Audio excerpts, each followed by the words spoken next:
નમસ્કાર. શું તમને ક્યારેક એવું નથી લાગતું કે જાણે બધું જ બદલાઈ રહ્યું છે? તમારી આસપાસની દુનિયા અને કદાચ તમે પોતે પણ? આચાર્ય રાજેશજીના કહેવા મુજબ આપણે એક એવા વૈશ્વિક મહાપરિવર્તનના સાક્ષી બની રહ્યા છીએ જ્યાં દૈવી શક્તિઓ ખુદ સતયુગ માટે નવા સાધકોને પસંદ કરી રહી છે. તો આખરે આ પરિવર્તન છે શું? એના સંકેતો કેવા હોય છે? અને સૌથી મોટો સવાલ, આમાં ટકશે કોણ? આ બધું જ જાણવું હોય ને તો સાચી માહિતી માટે આખું વિશ્લેષણ છેક અંત સુધી જોજો. તો ચાલો શરૂઆત કરીએ અને સમજીએ આ મહાપરિવર્તનને. જો આ કોઈ નાનો સૂનો ફેરફાર નથી, આ એક આખા યુગનું પરિવર્તન છે. અત્યારે સમગ્ર બ્રહ્માંડની ઊર્જા પૃથ્વી પર કેન્દ્રિત થઈ રહી છે.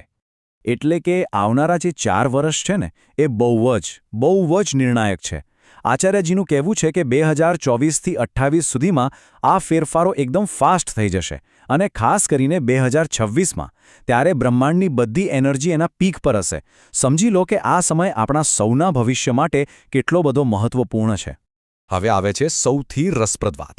આટલું મોટું જે ગ્લોબલ ચેન્જ આવી રહ્યું છે ને એના સંકેતો સૌથી પહેલાં તો આપણા પોતાનામાં પર્સનલ લેવલ પર દેખાઈ રહ્યા છે. બની શકે કે તમારામાં પણ ફેરફારો થતા હોય. ચાલો જોઈએ કેવા છે આ સંકેતો. જરા વિચારો તો, શું તમને એવું ફીલ થાય છે કે તમારી રોજબરોજની આદતો, તમારી પસંદ નાપસંદ, તમારી આખી લાઇફસ્ટાઇલ જાણે કોઈ પ્રયત્ન વગર જ બદલાઈ રહી છે?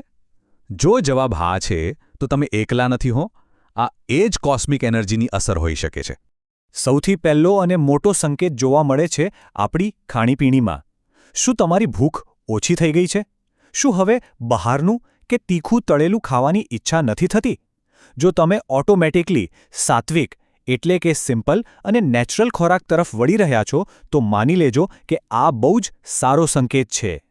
બીજો એક મોટો સંકેત આપણા સંબંધોમાં જોવા મળે છે. કદાચ એવું બનતું હશે કે લોહીના સંબંધોમાં થોડો તણાવ આવતો હોય, પણ એવા મિત્રો કે જેમની વિચારસરણી તમારી સાથે મળે છે એમની સાથેના સંબંધો એકદમ ગાઢ બનતા જતા હોય. એવું કહેવાય છે કે પ્રકૃતિ હવે એક નેચરલ ફેમિલી બનાવી રહી છે જ્યાં વિચારો અને ફ્રીક્વન્સી મેચ થાય છે. અને ત્રીજો સંકેત, પૈસા પ્રત્યેના આપણા વલણમાં બદલાવ. જે લોકો પહેલાં ધન સંપત્તિ ભેગી કરવાની દોડમાં હતા એમને હવે શાંતિનો અનુભવ થઈ રહ્યો છે. એમ લાગે છે કે બસ જેટલું છે ઘણું છે.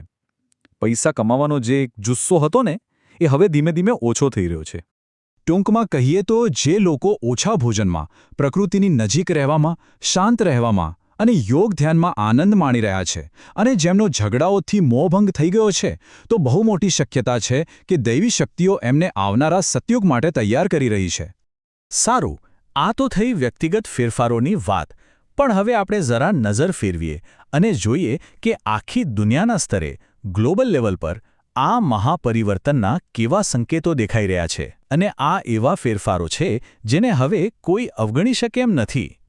જુઓ, પ્રકૃતિ પોતે જ હવે બદલાઈ રહી છે. આપણે રોજબરોજ ભૂકંપ, ભયંકર વાવાઝોડા અને પૂર જેવી ઘટનાઓ વિશે સાંભળી રહ્યા છીએ. સૂર્ય પર જે સોલર ફ્લેર્સ થાય છે ને એની સીધી અસર આપણા મગજ પર થઈ રહી છે, જેમ કે ભૂલી જવું કે નાની નાની વાતમાં સ્ટ્રેસ આવી જવો. તમે નોંધ્યું હશે કે 4 ધામ જેવા આધ્યાત્મિક સ્થળો પર અચાનક જ ભીડ વધી ગઈ છે અને આખી દુનિયામાં રાજકીય અશાંતિ અને સંઘર્ષનું વાતાવરણ છે. આ બધું જ કોઈક મોટા ફેરફાર તરફ ઇશારો કરી રહ્યું છે. હવે જે વાત કરવા જઈ રહ્યો છું એ કદાચ તમને થોડી ચોંકાવનારી લાગશે. એક એવું રહસ્યમય પાસું છે આ મહાપરિવર્તનનું કે જેમાં બ્રહ્માંડના અન્ય જીવોની પણ ભૂમિકા હોઈ શકે છે. શું છે આ કનેક્શન? ચાલો જોઈએ. પણ હા, અહીં એલિયન શબ્દ સાંભળીને આપણે ફિલ્મોમાં જોઈએ છે એવા કોઈ વિચિત્ર જીવોની કલ્પના નથી કરવાની. અહીં સ્ત્રોત મુજબ એલિયનનો અર્થ છે બ્રહ્માંડનો કોઈક ઉચ્ચ આત્મા, એક હાઈલી ઇવોલ્વડ સોલ, જેણે પૃથ્વી પર કોઈ ખાસ હાઈ ઇમ્પેક્ટ મિશન પૂરું કરવા માટે જન્મ લીધો છે. હવે જરા આ સ્લાઇડ પર ખાસ ધ્યાન આપજો. સ્ત્રોત એવો દાવો કરે છે કે Elon Musk, mark ઝકરબર્ગ, Amitabh Bachchan, Narendra Modi, Amit Shah અને રાહુલ ગાંધી જેવા જે પ્રભાવશાળી લોકો છે એ વાસ્તવમાં એ જ ઉચ્ચ આત્માઓ છે. તેઓ અહીં પૃથ્વી પર કોઈક વિશિષ્ટ કામ માટે આવેલા છે. પછી ભલે આપણને એમનું કામ સારું લાગે કે ખરાબ. તો આ બધી વાતો પછી સૌથી મોટો અને મૂળભૂત સવાલ એ જ ઊભો થાય છે કે આ પરિવર્તન અને વિનાશના સમયમાંથી કોણ પસાર થશે? કોણ આખરે ટકી રહેશે? અને એવા તો કયા ગુણો હશે એમનામાં? આ સરખામણી જુઓ, બધું જ ક્લિયર થઈ જશે. એક તરફ એવા લોકો છે જો અત્યંત ભૌતિકવાદી છે, ખોટા ધાર્મિક ક્રિયાકાંડોમાં ફસાયેલા છે અને પ્રકૃતિના નિયમોની વિરુદ્ધ જીવી રહ્યા છે. એમનો રસ્તો મુશ્કેલ છે. અને બીજી તરફ એવા લોકો છે જો પ્રકૃતિ સાથે જોડાયેલા છે, યોગ ધ્યાન જેવી આંતરિક ક્રિયાઓ કરે છે અને જેમની અંદર શાંતિ છે, એ જ લોકો આગળ વધી શકશે. અને આ આંકડો ખરેખર વિચારવા જેવો છે. સ્ત્રોત મુજબ દુનિયાની વસ્તીમાંથી ફક્ત 20% લોકો જ આ પોઝિટિવ ચેન્જ સાથે જોડાયેલા છે. બાકીના 80% લોકોને સ્ત્રોતમાં કચરો તરીકે ગણાવ્યા છે. અને એવું કહેવાયું છે કે પ્રકૃતિ પોતે જ આ કચરાની સફાઈ કરી નાખશે. અને હવે આપણે આ વિશ્લેષણના અંતિમ તબક્કામાં છીએ. હવે વાત થશે ભવિષ્યવાણીની. એ ઘટનાઓનું વર્ણન જે આ મહાન પરિવર્તનને એની ચરમસીમા પર લઈ જશે. આ ટાઈમલાઈન ખાસ યાદ રાખજો. 2026 અને 2027માં પરિવર્તન અત્યંત તીવ્ર બની જશે અને આચાર્યજીના કહેવા પ્રમાણે 2027 પછી તો જાણે ગેમ ઓવર. વિધ્વંસનો એવો તબક્કો શરૂ થશે જે દરેક વ્યક્તિ પોતાની નરી આંખે જોઈ શકશે. તો આ વિધ્વંસ કેવો હશે? ભવિષ્યવાણી મુજબ આપણી આધુનિક ટેકનોલોજી ફેલ થઈ જશે. સેટેલાઇટ બંધ, વિમાનો બંધ. એક નવો અને ખૂબ જ ઝડપથી ફેલાતો વાયરસ આવશે. ગેસ અને વીજળી જેવી રોજિંદી જરૂરિયાતોની અછત સર્જાશે. અને છેવટે માનવજાતને મજબૂરીમાં કુદરતી જીવનશૈલી તરફ પાછા વળવું જ પડશે. તો અંતે આ બધી ચર્ચા પછી સવાલ ફક્ત એક જ છે અને એ સવાલ તમારે તમારી જાતને પૂછવાનો છે.